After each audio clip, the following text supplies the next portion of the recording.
Beautiful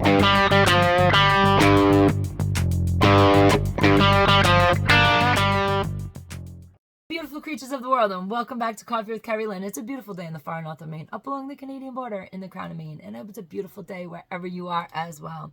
Ladies and gentlemen, beautiful creatures of the world, we had a security incident at the homestead on Good Friday, and it was both a lesson and a blessing. It was a lesson in complacency.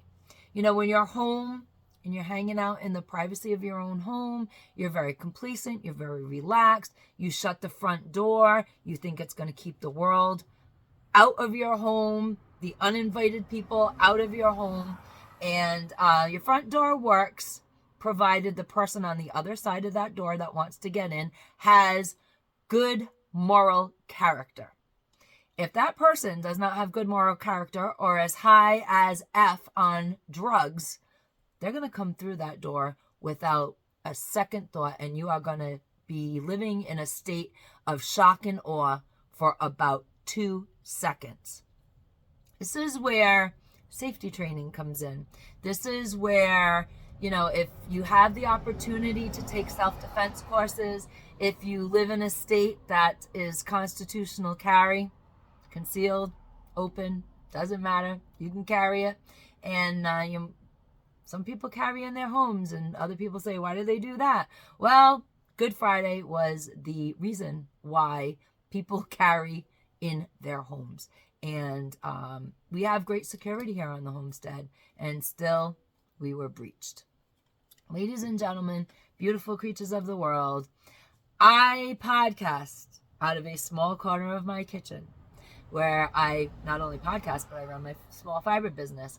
And my kitchen is very active during the day, and it quiets down to podcast from. And my husband was at the kitchen table. He was having his lunch. I was hooking up all my podcast equipment, doing a few dry runs, making sure audio worked. And unfortunately, one of the things that happened, which I always thought was a great thing, the minute I say, hello, beautiful creatures, my big dogs, they go and they find their own space until I'm done podcasting 99.9% of the time. And this is what happened.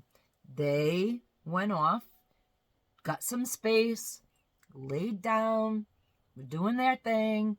My husband's at the kitchen. He's having lunch, looking at his phone. We're having a bit of a conversation back and forth. He asked me how the lineup of the show is going for the day. I told him what I was thinking about speaking about. And out of the corner of my eye, I caught movement in the yard. I looked out right away, and there was a man standing in our yard. Now, I scream, there's a man in the yard.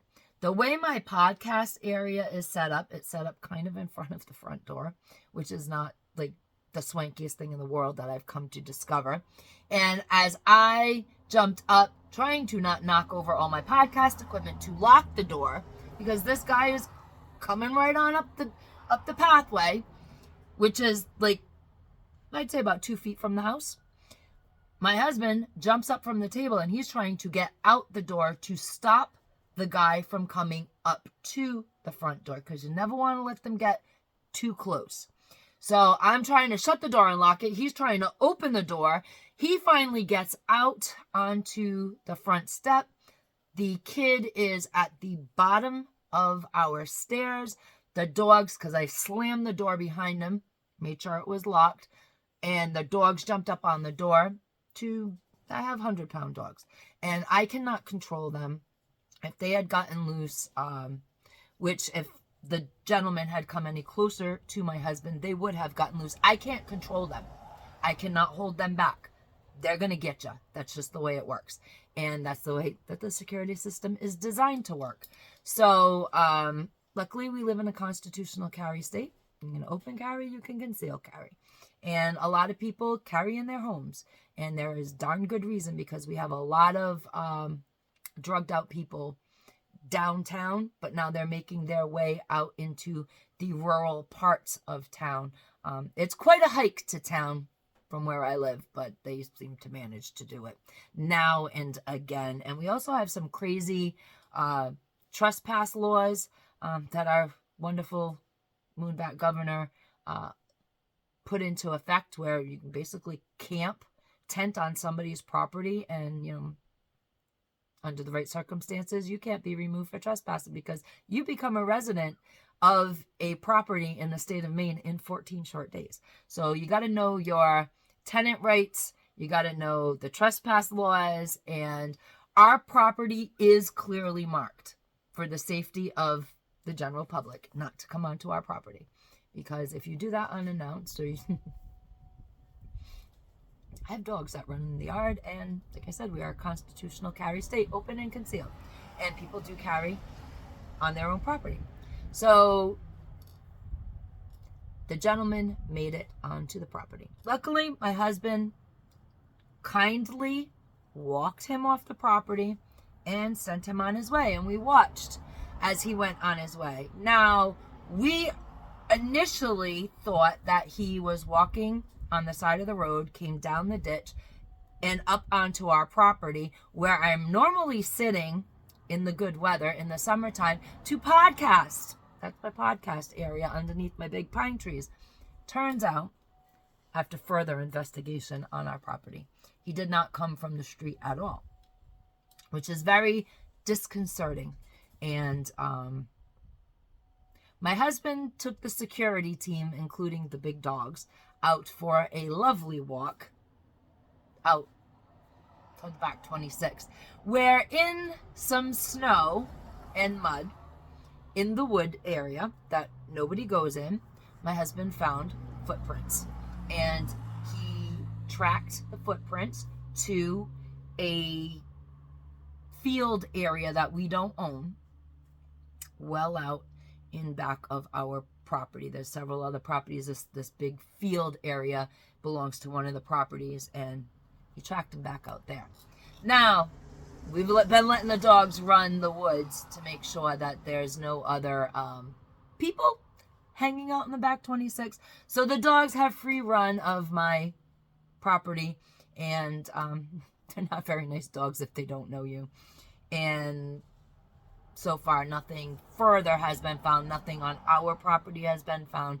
Just that the gentleman walked from way the hell back of a field, across the field, down the side of our woods, through our woods, onto our property on the side. Well, that's all been rectified because there is extra security measures that went up right away, and extra signs.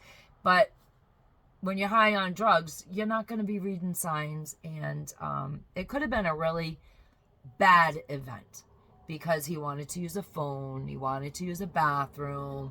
You know, it was just one of those things where, luckily, my husband is a very diplomatic person, and he has a very unique gift with people. He's very patient with people. He listens to people. He hears them out. He's very compassionate. He's also very mean when he has to be. And he's not a person that you want to cross his path when he gets a hair across his ass with you. But luckily, the kid didn't give him a lot of grief. And he was able to literally walking and talking this kid right off the property, right down the street. The kid didn't stay in the breakdown lane. And this is how we discovered he did not come from the breakdown lane. Initially, he started out in the breakdown lane, then he walked down into the neighbor's ditch, and then walked along the neighbor's front yard till he got to the neighbor's driveway, and he kept going. He didn't stop at any other houses. Thank God. I think the dog scared the shit out of him. And that's what they're meant to do, aren't they? They're meant to keep us safe and keep people that we don't know off of our property. So it's just a lesson that no matter how secure you think you are in your home, you really need to always keep your head on a swivel, ladies and gentlemen. You need to get, if you're a woman, or even if you're a man, but if you're a woman, please go get some self-defense courses. I'm telling you, I've taken self-defense courses. I can handle myself in many situations. But for that brief moment, I was literally so stunned to see someone on my property, because it doesn't happen. you know, and it was in those few seconds that from me yelling he was on the seeing him on the property to yelling he was on the property, he had already made it to 2 feet on the side of my house from where I saw him. He was 2 feet on the side of the house, and by the time my husband made it to the top stair, he was at the bottom step. So, like I said, he was tweaking. It was a meth situation, ladies and gentlemen. We have a big meth problem in our town, and he was high. And luckily, he was not violent, and everything turned out okay. But it's just a lesson to anybody out there. You think that you are safe and secure because you are minding your own business in the privacy of your own home. And at any moment, that privacy can be completely disrupted by somebody with either very ill intentions or somebody so freaking high that they really don't know what they're doing. Ladies and gentlemen, beautiful creatures of the world, please take self-defense courses. Please keep your head on a swivel. Keep your surroundings in focus at all times. Carpe diem, because no one promised you a tomorrow.